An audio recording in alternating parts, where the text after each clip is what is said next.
Bengals at Texans, and I think we saw two different. It's interesting. The Texans probably should have won. All right, I'd like to talk about the Texans, like go in depth for a few seconds and really dive into what the Texans are.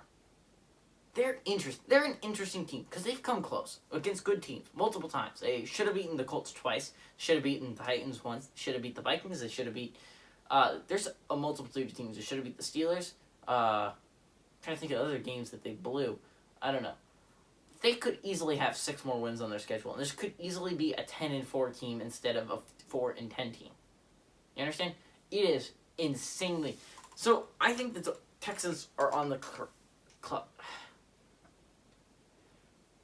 Right there. Also, they could have had the Browns game, too. There's a lot of games that they could have had. Like, it was close. It was going to go down to the final second, right? They got blown out by the Packers. They got blown out by the Bears. But, like, let's focus on this could easily be a 10-4 team. Like, let's really think about that for a second. Everyone thinks the Texans are horrible. There were 6 one-possession games that they lost. And it was sad for the Texans. But they could easily be a 10-4 team right now. And I'd like everyone to think about that for a second. And that means they're going to be scary next year. Because they're getting better. If you've watched Texans football, you notice that the Bears game was an absolute and utter disappointment. But if you look at the players that were out for that game, not only did he not have Will Fuller and Randall Cobb, who he's not going to have really for the rest of the year, but no Brandon Cooks, and he didn't have David Johnson.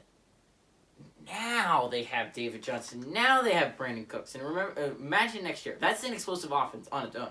Imagine next year when they get Will Fuller back and Randall Cobb. If they get a tight end in the draft class, I think this is going to be a scary team. Defense is just not good at this point. Just horrible. Atrocious. Not a good defense at all. But it might be getting better. If you watched last game, you notice Colts got 14 points like quick. It was like really quick. It was like they scored a touchdown, and then I think Deshaun Watson fumbled it or something happened, and then they got the ball back and scored another touchdown. Horrible defense early. But then they only held them to 13 points the rest of the entire game. 27-20 was the final score, right? So, again, was it really that bad of a performance? Personally, I thought the Texans did a good job. They did a good job against the Colts. It was so sad when Kiki Kuti fumbled at the goal line. But again, Kiki Kuti, again, a star that has emerged since everyone's gone down. Now, again, not a number 1 receiver. We proved that in the Bears game. But when Brandon Cooks is getting double teams, Kiki Kuti is proving that he can beat his singles.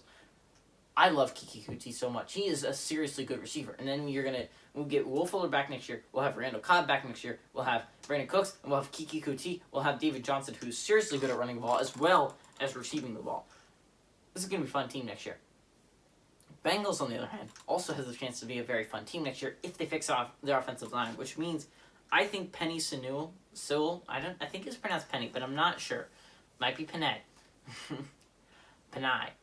I don't know how to pronounce his name to be exact, but he's a great offensive lineman at Oregon. One of the best offensive linemen I've seen in a long time in this draft class. I am excited. They're going to get him. They're going to have Jonah Williams back, and they drafted a guy last year, right? No, I don't know. They have, and then you have Quentin Spain, and then you have Trey Hopkins, who's been a very solid center for them this year, and suddenly they get Joe Burrow back at the beginning of the year.